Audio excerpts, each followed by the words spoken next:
حضرت آدم، حضرت نوح، حضرت موسیٰ، حضرت عیسیٰ، حضرت داؤد، کسی کا اسلام اب قابل قبول نہیں ہوگا۔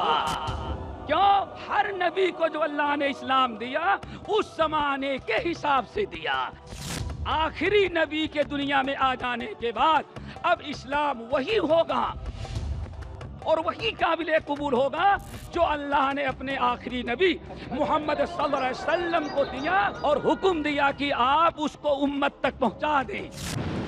نبی علیہ السلام نے اپنی امت کو جو پیغام پہنچایا اب قیامت تک کے لیے یہ اسلام ہے۔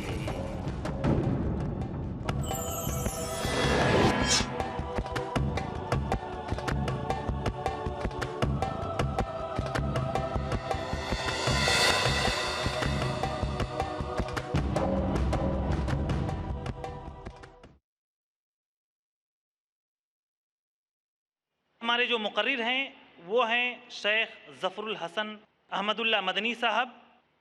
شیخ کی پیدائش پرتاپ گڑھ یو پی میں ہوئی۔ مدینہ منورہ سے کلیۃ الحدیث میں آپ نے اعلیٰ تعلیم حاصل کی اور عالمی شہرت یافتہ علماء کرام سے آپ نے استفادہ کیا۔ میں مولانا سے پورے احترام کے ساتھ گزارش کروں گا کہ وہ تشریف لائیں۔ شیخ ظفر الحسن احمد اللہ مدنی۔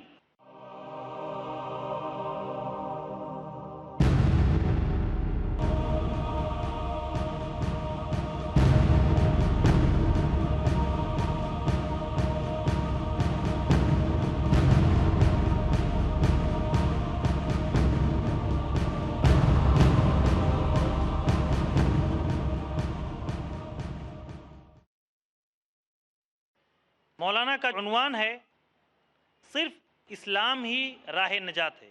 میں مولانا سے گزارش کروں گا کہ وہ اپنے موضوع پر روشنی ڈالیں۔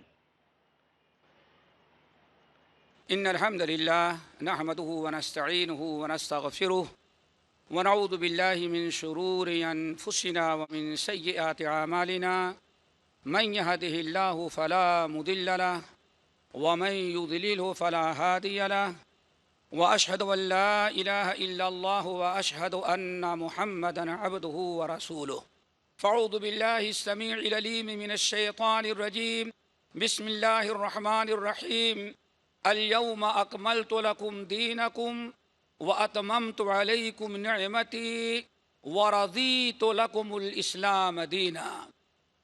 محترم سامعین، دینی بھائیوں اور بہنوں، بزرگان دین، ہم نے اپنے موضوع کی مناسبت سے سورۃ المائدہ کی آیت نمبر 3 کا یہ ٹکڑا پڑھا ہے کہ الیوم اکملت لکم دینکم واتممت علیکم نعمتی ورضیت لکم الاسلام دینا۔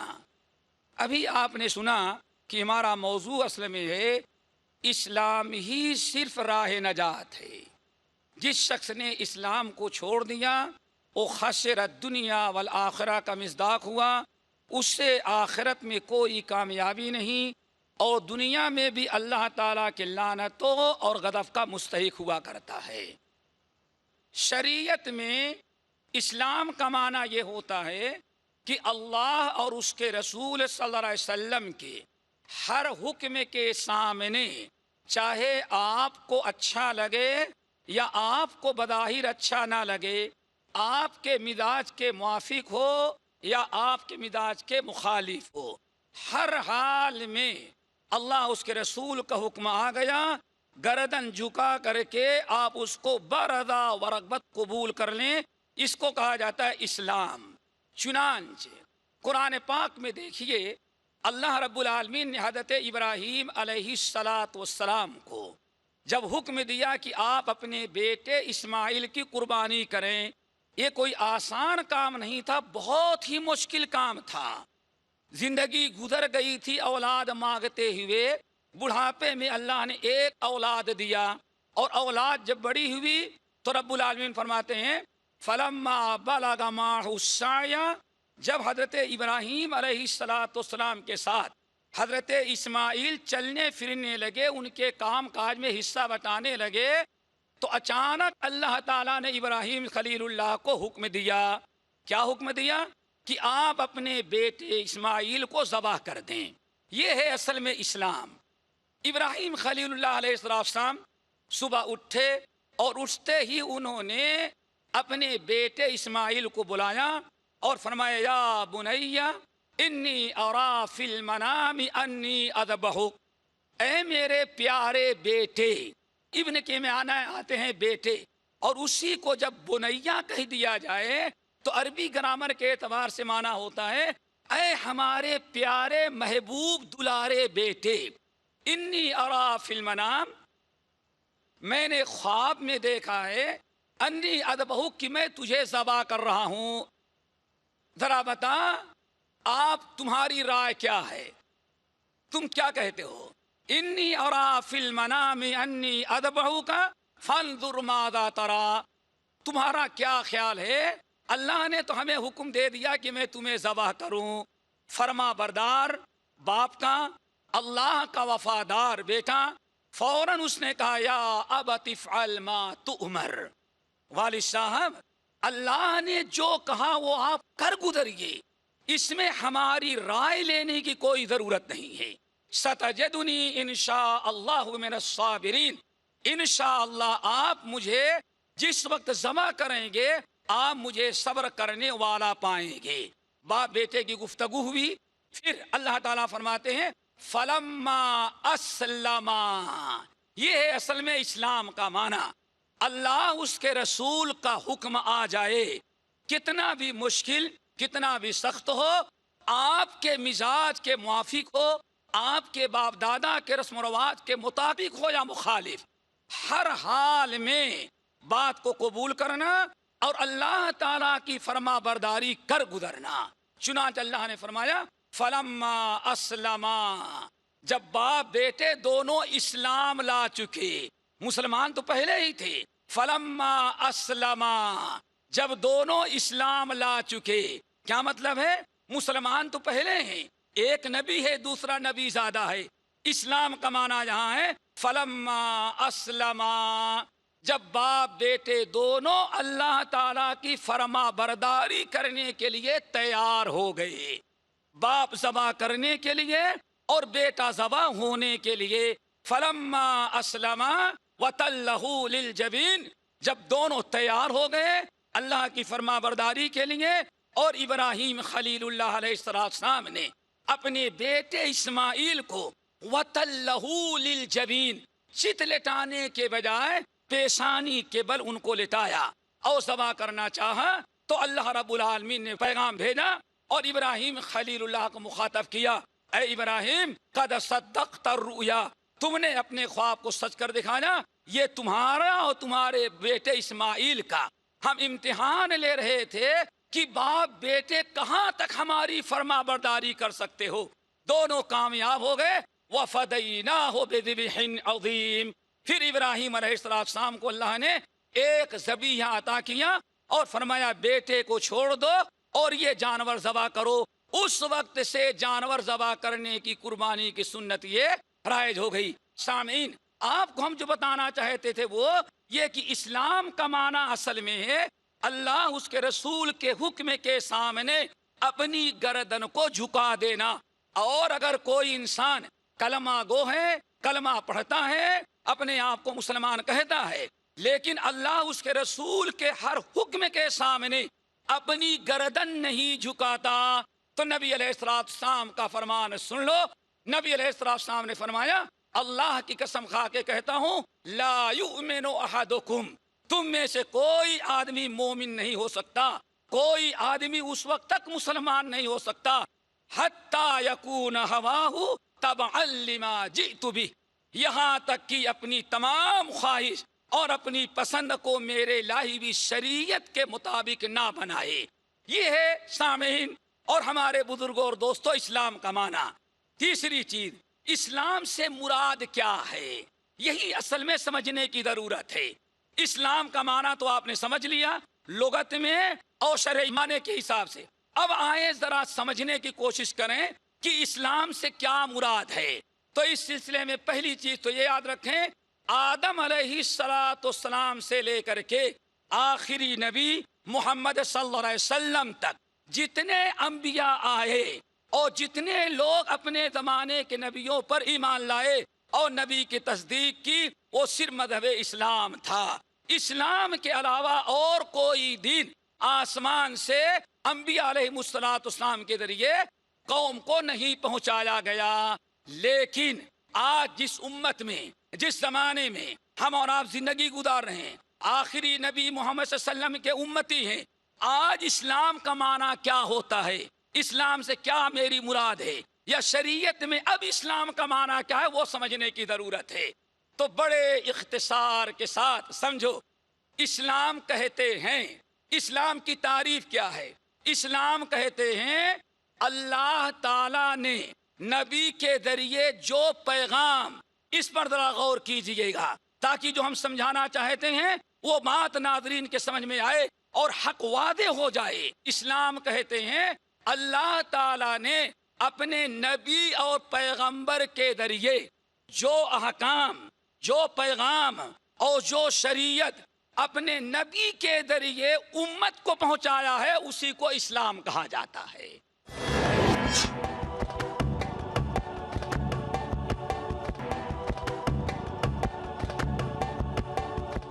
اللہ تعالیٰ نے اپنے نبی کے ذریعے جو اپنا پیغام اور جو اپنے احکام اور جو اپنی شریعت امت تک پہنچایا ہے، امت کو عطا کیا گیا ہے، امت کو نبی کے ذریعے جو ملا، نبی کے ذریعے یہی لفظ یاد رکھیں، کسی اور کے ذریعے آیا، شمال سے آئے، جنوب سے آئے، مشرق یا مغرب سے آئے، اس کو اسلام نہیں کہا جاتا۔ اسلام کہتے ہیں جو ساتویں آسمان سے اللہ تعالیٰ جبرائیل امین کو لے کر کے بھیجے، اور جبرائیل امین نے اللہ کے منتخب کردہ نبی کو حکم پہنچایا، اور اللہ نے نبی کو حکم دیا کہ آپ اپنی امت کو پہنچا دیے میرا پیغام۔ دوستو، اسی کو کہا جاتا ہے اسلام۔ اب آئیں، حضرت آدم علیہ السلام کو اللہ تعالیٰ نے جو شریعت اور جو احکام دیا، انہوں نے اپنے امت کو پہنچایا، وہ بھی اسلام تھا۔ حضرت ابراہیم کو، حضرت نوح کو، حضرت موسیٰ کو، حضرت عیسیٰ کو، اللہ تعالیٰ نے جس نبی کو بھی کتاب کے ذریعے یا اپنے وحی کے ذریعے، کتاب و سنت کے ذریعے، جو کچھ اللہ تعالیٰ نے جبرائیل امین کو دے کر کے نبی کے پاس بھیجا اور نبی نے اپنے امت کو پہنچا دیا، اسی کو کہا جاتا ہے اسلام۔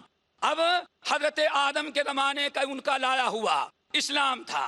حضرت نوح علیہ السلام کے زمانے میں اللہ نے جو پیغام حضرت نوح علیہ السلام کو دیا کہ آپ اپنی قوم کو پہنچائیں، وہ اسلام تھا۔ حضرت ابراہیم علیہ السلام کو اللہ تعالیٰ نے جو کتاب، جو صحیفہ، جو شریعت، جو احکام دیا اور حکم دیا کہ اے ابراہیم میرے اس پیغام کو امت تک پہنچا دیں، میرے بندوں کو پہنچا دیں، اس وقت کا وہ اسلام تھا۔ اسی طرح سے آپ آخر تک چلے آئیں، جب اللہ نے آخری نبی محمد صلی اللہ علیہ وسلم کو مبعوث فرمایا اور 30 پارے کا قرآن دیا، اور 23 سال تک نبی علیہ السلام نے مسلسل 23 سال تک قرآن کی تشریح اور قرآن کی تفسیر اور اللہ تعالیٰ کے بیان کردہ احکام کی وضاحت کر کے اپنی امت کو جو پیغام پہنچایا، اب قیامت تک کے لیے یہ اسلام ہے۔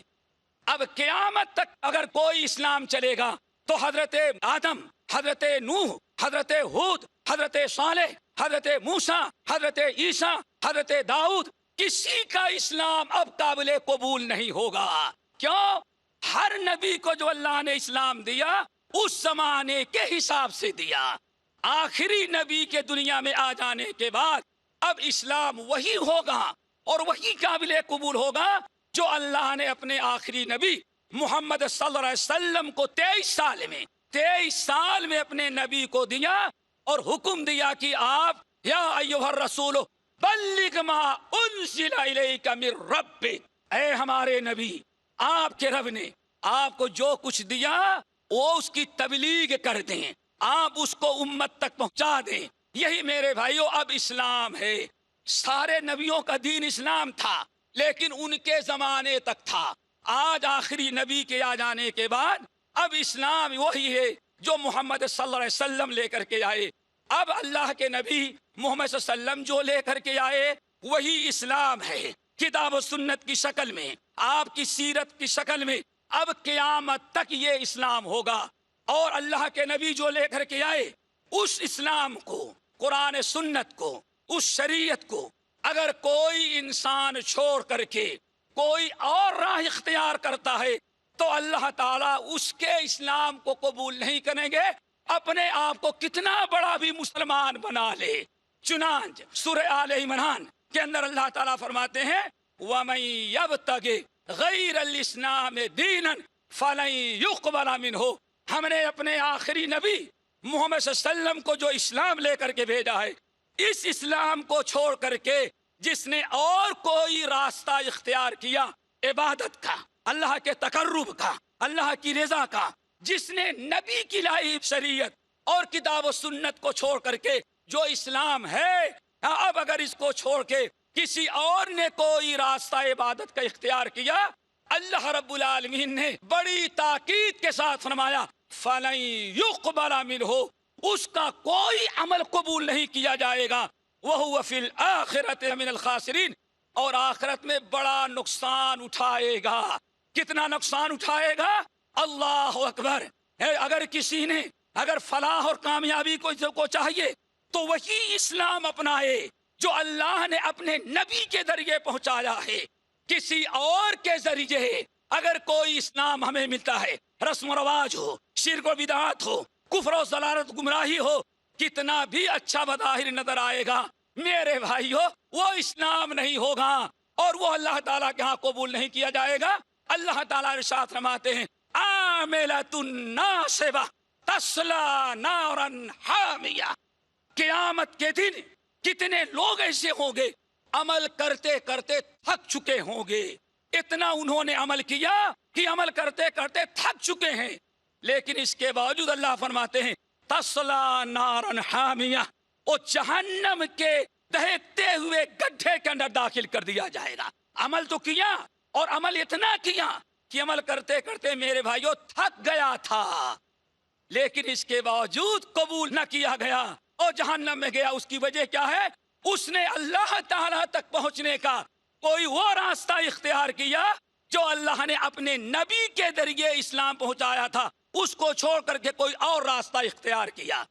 شاید ہمارے ساتھیوں کو بڑا تعجب ہوتا ہوگا. میرے بھائیو یاد رکھو، اسلام اب قیامت تک اسلام وہی ہوگا جو اللہ کے نبی نے اللہ تعالیٰ کے حکم سے اپنے امت کو پہنچایا ہے. ہمیں حدیث یاد آئی، یہ بڑی مشہور حدیث ہے، بخاری کی، مسلم کی، ترمذی کی، مسند احمد بن حنبل کی، دارمی کی، متعدد صحابہ کرام سے منقول ہے. اب اسلام کا مرجع صرف محمد صلی اللہ علیہ وسلم قیامت تک رہیں گے. نبی علیہ السلام فرماتے ہیں کہ میں ایک دن سویا ہوا تھا، نیند میں ہوں، سویا ہوا تھا، اچانک فرشتوں کی ایک جماعت آئی جس میں جبرائیل امین بھی ہیں، کچھ ہمارے دائیں، کچھ بائیں، کچھ سامنے کھڑے ہو گئے. اس میں سے ایک نے کہا ان لصاحبکم ھذا مثلا، یہ تمہارا ساتھی جس کے پاس اللہ نے ہم لوگوں کو بھیجا ہے. فرشتے آپس میں گفتگو کر رہے ہیں. ان لصاحبکم ھذا مثلا، یہ جو تمہارے ساتھی سوئے ہوئے ہیں جس کی طرف اللہ تعالیٰ نے ہم لوگوں کو بھیجا ہے، ان کی ایک بڑی عالی شان مثال ہے، وہ مثال بیان کرو. تو اس میں سے ایک فرشتے نے کہا ان کی مثال بیان کرو. تو دوسرا کیا کہتا ہے؟ یہ سوئے ہوئے ہیں اور سویا ہوا انسان سنتا نہیں. بات یاد رکھو، تمہارے اس ساتھی کے لیے ایک مثال ہے اور بڑی عالی شان مثال ہے، اس لیے اس کی ایک مثال بیان کرو کہ کیا مثال ہے. تو دوسرا فرشتہ کہتا ہے کہ بات اصل یہ تو سوئے ہوئے ہیں، مثال بیان کرنے سے کیا فائدہ، سویا ہوا انسان سنتا نہیں. بھائی ساتھ میں آسمان کے رہنے والے فرشتوں کا عقیدہ ہے کہ سویا ہوا انسان سنتا نہیں، لیکن یہ تو اسلام ہے جو آسمان والوں کا عقیدہ. اب پتہ نہیں وہ کون سا اسلام ہے جو کہتے ہیں مردے بھی سنتے ہیں. عجیب سی خصلت ہے، سویا ہوا انسان تو نہیں سنتا اور مرا ہوا وہ بھی جتنا زیادہ گڈھے میں دفنایا جائے اور جتنا زیادہ سنگ مرمر سے جکڑ دیا جائے اتنا ہی زیادہ وہ سننے لگتا ہے۔ اللہ اکبر! اسلام یہ ہے میرے بھائیوں، سنتا ہے کون؟ نبی علیہ السلام ہیں، پیغمبر ہیں، سارے نبیوں کے سردار ہیں، لیکن فرشتہ کہتا ہے بات اصل ہے سویا ہوا انسان سنتا نہیں، اس لیے مثال بیان کرنے سے کیا فائدہ؟ فرشتہ کیا کہتا ہے؟ ہاں سارے لوگ تو سوئے ہوتے ہیں تو نہیں سنتے، لیکن یہ نبی ہیں، ان کی خصوصیت ہے یہ سوتے ہیں، صرف آنکھیں سوتی ہیں اور دل ان کا برابر جگتا رہتا ہے، جو کہو گے وہ سنیں گے۔